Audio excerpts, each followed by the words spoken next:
మున్సిపాలిటీలో 5వ వార్డు అనంతారం గ్రామంలో బీఆర్ఎస్ అభ్యర్థి బోడ రమ్య రవీందర్ మున్సిపల్ కౌన్సిలర్ గా గెలుపు కోరుతూ మాజీ ఎంపీ మాలత్ కవిత బాసర రాష్ట్ర నాయకుడు పర్కల శ్రీనివాస్ రెడ్డి యాళ్ల మురళీధర్ రెడ్డి వార్డులో విస్తృత ప్రచారం నిర్వహించారు. డిసెంబర్ నెల అవునా కదా నేనేమంటాను అంటుంటే మనం వచ్చిన మహిళలందరికీ ఒకవేళ మీకు 2500 రూపాయలు మహాలక్ష్మి కింద మీకు వచ్చినట్లయితే కాంగ్రెస్ కేయండి.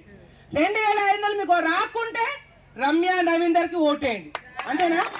తులం బంగారం వచ్చినట్లే తులం బంగారం వచ్చినట్లయితే వాళ్ళకేయండి, రాకుంటే ఈ ఆడబిడ్డకేయండి. అంతేనా కదా? కొన్ని గ్యాస్ పైసలు వస్తాయా? ఏమో పోడబడి 500 గ్యాస్ పైసలు కూడా చెప్పాయి వాళ్ళు.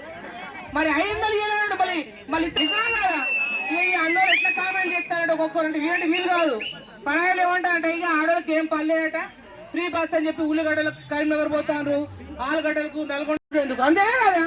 మనమేం పిచ్చోళ్ళమా? మనకు అంత అవగాహన లేదా? ఇంకొక మాడెప్పాలి రైతు అనంతారం అంటే చుట్టుపక్కల అందరూ వ్యవసాయ రైతులే ఉన్నాయి. ఇక్కడ రైతన్నలు వ్యవసాయం చేసుకుంటూ యూరియా బస్తా కోసం కేసీఆర్ ఉన్నప్పుడు ఎప్పుడైనా లైన్లు నిల్చున్నాం మనం? ఇవాళ మా లంబాడు ఆడబిడ్డలు కానీ మా అమ్మలు కానీ బీసీలు ఓసీలు అందరు ఎస్సీలు అందరూ ఇవాళ యూరియా బస్తా కోసం చంటి బిడ్డ పాలు తాగించుకుంటూ 3 గంటల తెల్లారుజామున క్యూ లైన్లో నిల్చుంటే ఈ గతి కాంగ్రెస్ ప్రభుత్వం కాదా? కేసీఆర్ పోయిందా?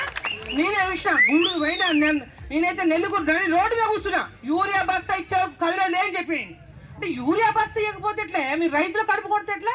వాడు మక్కలు ఎట్లా పండించుకుంటారు, లేకపోతే కందులు ఎట్లా పండించుకుంటారు, పల్లీలు ఎట్లా పండించుకుంటారు? మీరు యూరియా సకాలం ఇచ్చినట్టు ఎంత బాగుండు. కాబట్టి మీకు ఒకటే మాట చెప్తా ఉన్నా, దయచేసి నేను ఓట్ల కోసం చెప్తాను, నా ఓట్లు కావు. మీకు తెలుసు 3 ఏళ్ళు ఉన్నాయి. గది 2009 నిలిచినప్పుడు దాదాపు 700-800 మేట ఇచ్చింది ఈ గ్రామం నాకు ఆడబిడ్డ లెక్క.